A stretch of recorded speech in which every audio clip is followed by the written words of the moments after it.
민수기 13장 25절부터 33절까지입니다. 40일 동안 땅을 정탐하기를 마치고 돌아와 바란 광야 가데스에 이르러 모세와 아론과 이스라엘 자손의 온 회중에게 나와 그들에게 보고하고 그 땅의 과일을 보이고 모세에게 말하여 이르되 당신이 우리를 보낸 땅에 간즉 과연 그 땅에 젖과 꿀이 흐르는데 이것은 그 땅의 과일이니이다. 그러나 그 땅 거주민은 강하고 성읍은 견고하고 심이 클 뿐 아니라 거기서 안악 자손을 보았으며 아말렉인은 남방 땅에 거주하고 헷인과 여부스인과 아모리인은 산지에 거주하고 가나안인은 해변과 요단가에 거주하더이다. 갈렙이 모세 앞에서 백성을 조용하게 하고 이르되 우리가 곧 올라가서 그 땅을 취하자 능히 이기리라 하나 그와 함께 올라갔던 사람들은 이르되 우리는 능히 올라가서 그 백성을 치지 못하리라. 그들은 우리보다 강하니라 하고 이스라엘 자손 앞에서 그 정탐한 땅을 악평하여 이르되 우리가 두루 다니며 정탐한 땅은 그 거주민을 삼키는 땅이요 거기서 본 모든 백성은 신장이 장대한 자들이며 거기서 네피림 후손인 아낙 자손의 거인들을 보았나니 우리는 스스로 보기에도 메뚜기 같으니 그들이 보기에도 그와 같았을 것이니라. 아멘. 우리 모든 사람들에게는 작든 크든 컴플렉스가 있습니다. 이 컴플렉스라는 것은 정신분석학에서 무의식 속에서 있는 서로 다른 힘이나 또 감정의 집합체로 특히 열등감과 관련된 심리적 문제를 가리킬 때 사용하는 단어가 이 컴플렉스입니다. 자, 이스라엘 민족은 이집트에서 오랜 기간 노예 생활을 했어요. 그러나 하나님의 도우심으로 그들은 기적 같은 일들을 경험하고 이집트를 탈출하게 됩니다. 사람이 이해하기 어려운 수많은 기적을 체험한 끝에 그들은 광야 가데스 바네아에 도착했습니다. 그곳에서 모세는 목적지인 가나안 땅을 점령하기에 앞서 먼저 12명의 정탐꾼을 보냈습니다. 그 정탐꾼들은 12지파를 대표하는 족장들이었습니다. 그러니까 정탐꾼들이 해야 할 일이 분명했는데 가나안 땅에 숨어 들어가서 그 땅에 사는 사람들은 얼마나 크고 강한지 또 인구는 얼마가 되는지 또 군대와 그들의 무기는 어느 정도인지 그리고 부대 배치는 얼마나 견고한지 과연 젖과 꿀이 흐르는 비옥한 땅인지 확인하는 것이었습니다. 그러니까 적의 상황을 정확히 파악하기 위해서였어요. 그래서 12지파가 있었는데 거기에 12족장은 가나안 땅을 두루다니며 자세히 살피고 정보를 수집을 했습니다. 그런데 그 땅은 정말로 젖과 꿀이 흐르는 비옥한 땅이었어요. 이제 포도 한 송이가 그 당시에 포도 한 송이 우리가 프레스에 포도가 많이 나오잖아요. 포도 한 송이가 얼마나 커요? 여기는 조그만 하죠. 그런데 그 당시에 포도 한 송이가 얼마나 큰지 어른 두 사람이 막대기에다가 메고 와야 할 정도로 엄청 컸습니다. 그러니까 적어도 포도가 막 이만큼 한 송이가 컸다는 거예요. 오염되지 않는 땅, 기름진 땅이었어요. 그 땅에 사는 사람들은 평균 그 당시 사람들보다 훨씬 키가 크고 덩치도 컸습니다. 그러니까 정탐꾼들의 눈에 자신들은 그들에 비하면 메뚜기처럼 작아 보였어요. 여러분 메뚜기가 뭔 줄 아세요? 메뚜기 아주 작아요. 메뚜기 여기 미국에 지금 프레스노 사는 우리 학생들은 그림에서나 봤지 메뚜기를 실제적으로 보는 사람들이 별로 없더라고요. 제가 라오스하고 캄보디아에 미션 취업을 갔었어요, 오래전에. 근데 길거리 스트리트 푸드를 이렇게 우리가 맛보는데 라오스에서 이 메뚜기 튀김을 해가지고 팔더라고요. 기름기가 얼마나 많은지 몰라요. 근데 캄보디아를 갔어요. 캄보디아에 갔더니 캄보디아의 메뚜기는 라오스 메뚜기보다 더 커요. 그래가지고 야 이게 맛있겠다 하고 먹었는데 그 당시 팀들이 다 배가 아파가지고 메뚜기 어떤 오만갓 어떤 기어다니는 것 뛰어다니는 것 다 잡아서 튀겨가지고 길거리에서 파는 걸 동남아에 보았었습니다. 메뚜기는 작아요. 먹을 게 없어요. 이것이 가나안 땅의 현실이었어요. 그러니까 그 가나안 땅에 있는 사람들은 크고 우리는 메뚜기 같다는 거예요. 비교를 해보세요. 사람과 메뚜기 아주 작은.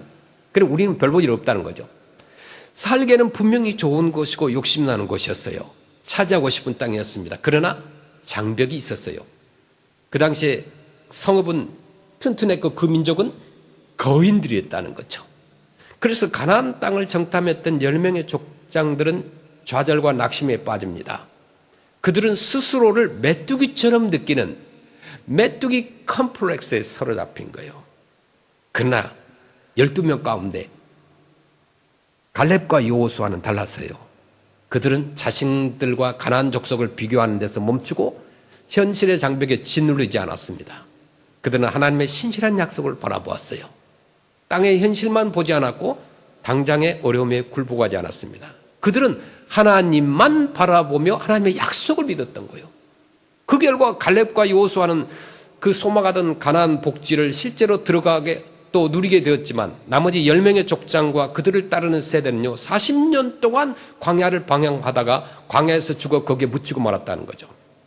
여기 오늘 본문에서 우리는 두 가지 우리가 은혜를 생각할 수 있습니다. 첫째는 뭐냐? 비교하는 것은 실패의 길이다. 그러나 하나님을 신뢰하는 길은 성공의 길이라는 거예요. 다시 한번, 비교는 실패의 길이고 하나님을 신뢰하는 것은 성공의 길이라는 거죠. 아주 중요하죠. 남과 나를 비교하는 순간부터 사람은요 자기 존재를 상실하기 시작을 합니다. 그때부터 자존심을 잃고 자기다움을 잃고 결국 메뚜기 컴플렉스에 빠지게 된다는 거죠. 남을 원망하고 공경하고 불평하는 삶으로 갇히게 됩니다. 여러분, 내 자녀와 남의 자녀를 비교하는 순간부터 어떻게 돼요? 내 자녀의 장점과 독특함은 흐려지기 시작합니다. 남의 자녀는요 거인처럼 보이고 내 자녀는 메뚜기처럼 작아 보입니다. 남의 차와 내 차를 비교하는 순간부터 어떻게 돼요? 남의 차는 거대해 보이고 내 차는 초라해 보여요. 비교할 필요가 없어요. 집도 마찬가지예요. 남의 집, 남들이 살고 있는 집과 내 집, 내가 살고 있는 집을 비교하면 막 초라한 거예요. 외모도 마찬가지예요. 나와 남과 비교를 하면 안 되는 거예요. 외모, 뭐 저 잘생겼다, 못생겼다, 그 인간의 눈이지 하나님께는 다 아름다운 존재들이에요. 비교하면 자신감도 떨어지고 초라해져 보입니다. 그래서 비교가 시작되는 순간 자존감은 사라져요. 작은 차를 몰고 다닌다는 열등감과 불평만 남게 돼요. 작은 아파트에서 살고 있다 불평만 돼요. 남과 나를 비교하면은 결국 나는 사라지게 된다는 거죠. 저 사람은 나보다 공부를 잘해, 나보다 키가 커, 나보다 잘생겼어, 나보다 더 좋은 옷을 입었어. 뭐 이렇게 비교할수록 상대는 점점 커 보이고 나는 초라해져 메뚜기처럼 느껴진다는 거죠. 남과 나를 비교하는 자리에서 온갖 부정과 비리와 사회 악이 싹트기 시작을 합니다. 작은 것이라도요 하나님 안에서 나에게 주신 것을 감사히 여기며 나의 것을 찾고 나의 것을 누릴 줄 알아야 되는 거예요. 자, 우리가 금요일마다 푸드를 나눠줍니다. 푸드 디스트리뷰션을 하는데 그 뭐 한 200여 명의 사람이 오니까 얼마나 많은 다양한 사람들이 있겠어요. 근데 어제 원고를 제가 다 정리한 다음에 한번 우리 교회 하모니 코리안 처치 푸드 디스트리뷰션 리뷰를 내가 보고 싶었어요. 사람들은 과연 이것을 어떻게 평가하는가. 그 리뷰를 한번 클릭해서 봤더니 많은 사람들이 너무나 좋대요. 이 작은 모퉁이의 교회는 눈으로 봤을 때는 작지만 위대한 하나님의 일을 합니다. 그러면서 이렇게 리뷰를 달아놓은 사람이 있어요. 대부분 많은 사람들이 아주 좋고 별 5개를 달아놨어요.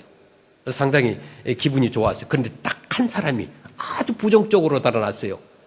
나는 3시간 동안 기다렸는데 양파, 배추, 야채만 주더라. 고기가 없더라.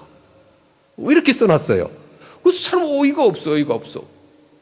3시간 동안 우리 기다렸는데 여기니까 감자, 고구마, 양파 뭐 이런 것만 주더라 이거예요. 그렇게 불평불만하는 사람이 있어요. 공짜로 주는데도. 공평하게 나눠주는데도 어떤 사람들은 불평을 합니다. 지난주에요 달걀을 3팔레트를 가져왔어요. 3팔레트면 몇 더진인 줄 아세요? 한 1200더진이 돼요. 여러분 놀라질 않아요. 1200더진이 여러분 집에 있다고 생각해 보세요. 그런데 어떤 사람들은 주니까 약간 하나가 깨졌어요. 깨졌는데 깨졌다고 바꿔달라고 하는 거예요. 그 가운데 24개가 들어있는데 1개가 깨졌는데 공짜로 주는데 깨졌다고 바꿔달라는 거예요. 그 남이 가져간 것은 커 보이고 좋아 보이고 맛있어 보입니다. 그런데 사실은 똑같아요. 모양만 조금 다를 뿐이죠. 비교하는 사람들에게 감사가 없어요. 불평하는 사람들은 음식을 나눠주는 봉사자들에게도 감사하지 않아요. 땡큐 하는 사람 별로 없어요. 음식을 가져가는데. 그래서 오히려 주는 사람이 땡큐예요. 땡큐 for coming. 우리가 땡큐를 해야 돼. 나눠주면서도. 물론 주님의 이름으로 합니다마는. 모든 것을 공급해 주시는 하나님께도 그들은 감사하지 않는다는 거예요. 이게 인간의 마음이에요. 비교는요, 감사를 방해합니다. 아무것도 누구와도 비교하지 마시고 당당히 하나님만 바라보고 나아가시기를 소원합니다. 여러분은 아주 소중한 존재예요. 여러분 너무나 귀중한 존재예요. 여기에 한국 사람이든 몽 사람이든 캄보디아, 라오스 상관없어요. 어느 나라에서 왔든지 여러분은 가장 소중한 존재라는 거 절대 비교하지 마시고 기죽지 마시고 하나님께서 가장 사랑하는 존귀한 자라는 것을 기억하시길 바랍니다. 두 번째, 현재의 땅의 현실만 바라보는 것은요 실패예요. 그러나 하나님을 신뢰하는 것은 성공의 길이라는 거죠. 오늘 본문의 내용을 보면 정탐을 마친 족장들은 가나안 땅의 현실을 보고 두려움에 사로잡혔습니다. 그들은 거인 같은 사람들, 그리고 그들이 살고 있는 성읍은 견고했어요. 그리고 그들의 강한 군대를 보며 두려워했어요. 그 메뚜기 컴플렉스에 걸려버린 10명의 족장은 부정적인 보고를 했고 이스라엘 백성들 역시 10명이 보고하니까 메뚜기 컴플렉스 의식에 빠지게 됩니다. 그들은 하나님의 약속과 능력을 신뢰하지 않고 가나안의 현실만 바라보았어요. 그래서 이스라엘 백성은요 통곡하면서 밤새 울었어요. 모세와 아론을 원망했고 갈렙과 여호수아를 돌로 치려고까지 했어요. 그 가나안 땅의 현실을 바라보고 자신들과 비교하기 시작하면서 이스라엘의 진영은 혼란의 현장으로 바뀌어버린 거예요. 민수기 14장 2절 3절 보겠습니다. 이스라엘 자손이 다 모세와 아론을 원망하며 온 회중이 그들에게 이르되 우리가 애굽 땅에서 죽었거나 이 광야에서 죽었으면 좋았을 것을 어찌하여 여호와가 우리를 그 땅으로 인도하여 칼에 쓰러지게 하려 하는가? 우리 처자가 사로잡히리니 애굽으로 돌아간 것이 낫지 아니하랴. 이에 서로 말하되 우리가 한 지휘관을 세우고 애굽으로 돌아가자 하매. 자, 메뚜기 컴플렉스에 빠진 이스라엘 회중은요 하나님께서 행하신 수많은 기적과 능력을 보고도 깨닫지 못했습니다. 하나님께서 그들을 애굽인들의 손에서 능력으로 건져내셨고 낮에는 구름 기둥으로 밤에는 불 기둥으로 인도하셨어요. 자, 애굽과 광야에서 행하신 이적을 수도 없이 보았음에도 불구하고 그들은 수차례 하나님을 원망하고 모세와 아론을 원망하고 갈렙과 여호수아를 돌로 치려고 했던 거예요. 그 불신앙적인 행위 때문에 그들은 어떻게 됐어요? 약속의 땅, 젖과 꿀이 흐르는 그 땅에 들어가지 못하고 40년 동안 광야를 방황하다가 결국 광야에서 죽었습니다. 그러나 갈렙과 여호수아는 달랐어요.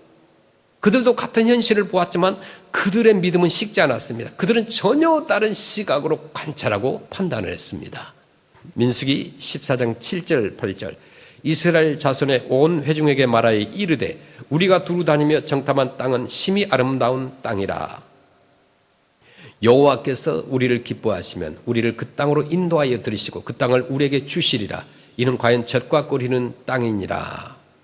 다만 여호와를 거역하지는 말라. 또 그 땅 백성을 두려워하지 말라. 그들은 우리의 먹이라. 그들의 보호자는 그들에게서 떠났고 여호와는 우리와 함께 하시느니라. 그들을 두려워하지 말라 하나. 아멘. 여호수아와 갈렙은 가나안 땅을 심히 아름다운 땅이라고 했습니다. 그리고 하나님께서 주실 그들은 우리의 밥이라고 그랬어요. 밥은 아무것도 아니잖아요. 그렇죠? 우리 런치 시간에는 우리 온갖 인터내셔널 푸드를 우리가 함께 파틀락으로 이렇게 먹는데 너무 쉬워요. 자신들과 가나안 사람들을 결코 여호수아와 갈렙은 비교하지 않았어요. 거인들을 두려워하지 않았어요. 하나님은 우리와 함께 하시면 능치 못할 것이 없다는 믿음을 가지고 있었던 거예요. 그래서 그들은 믿음대로 가나안 땅을 차지하는 축복과 영광을 누렸습니다. 자, 여호수아가 이끄는 이스라엘이 여리고성을 공격할 때 그 성은 높고 튼튼해서 비집고 들어갈 틈이 없어 보였습니다. 그러나 하나님의 약속을 믿고 순종했을 때 여리고성은 믿음의 군대 앞에서 힘없이 무너졌다는 거죠. 그들은 약속대로 그 성을 차지했어요. 자, 우리가 이 땅을 살아가면서 만나는 수많은 여리고성과 같은 가난의 현실, 우리 앞을 가로막는 거대한 장벽들이 있습니다. 그때 우리는 어떻게 해야 됩니까? 메뚜기 컴플렉스에 빠져가지고 신세를 한탄하며 주저앉겠습니까? 아니면 하나님을 신뢰하고 믿음으로 나아가겠습니까?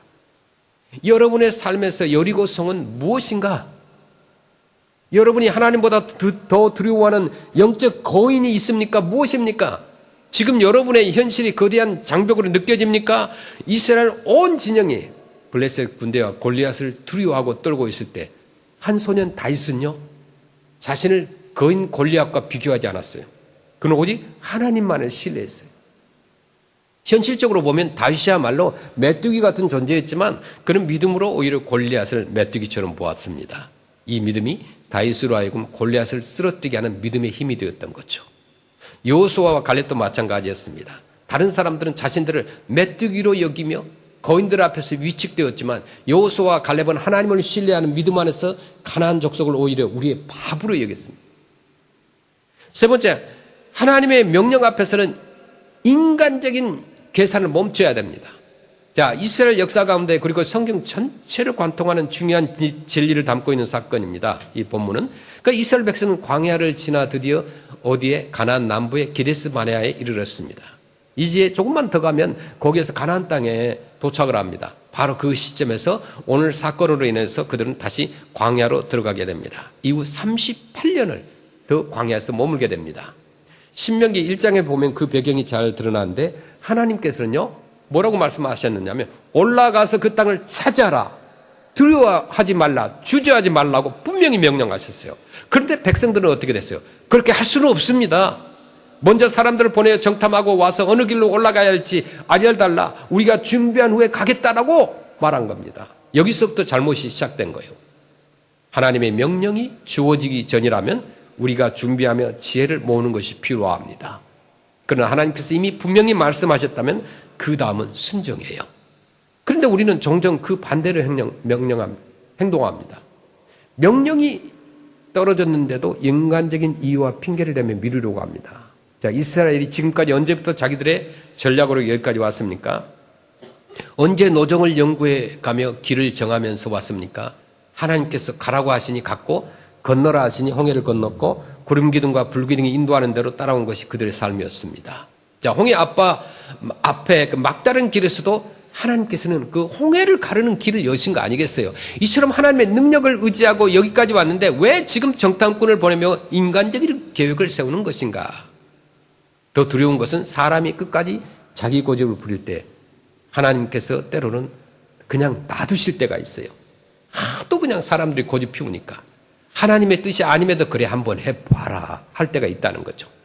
마치 우리 부모가 아무리 말려도 자녀들이 때로는 고집을 부릴 때가 있어요. 그래, 네가 한번 해봐라, 네 마음대로 한번 해봐라 하는 것과 같은 거예요. 이 시간이요, 사실은 가장 무서운 시간인 거죠. 사무엘상 8장을 보면 이스라엘 백성들이 다른 나라처럼 왕을 세워달라고 고집을 합니다. 그때 하나님께서 원하시는 길은 아니었지만 백성들이 끝까지 고집하니까 결국은 하나님께서 놔두셨어요.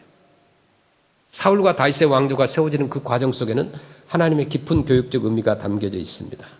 그렇게 해서라도 너희가 무엇이 옳고 그른지를 깨달으라고 하시는 실물 교육과도 같았습니다. 오늘 본문도 마찬가지죠. 자, 백성이 하나님의 명령에도 불구하고 정탐을 고집할 때 하나님께서 허락을 하십니다.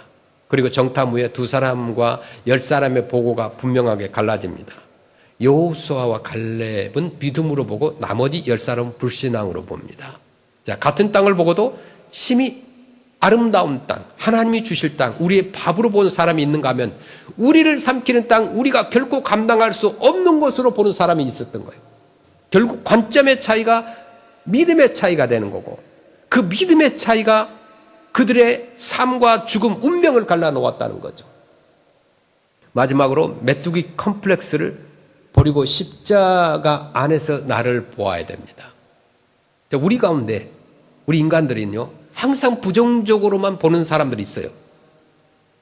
꼭 봐도 남의 단점만 보고 부정적인 것만 봅니다. 교회를 봐도 그렇고 우리 사역도 그렇고 푸드를 가져갈 때도 부정적으로만 생각하는 사람이 있어요.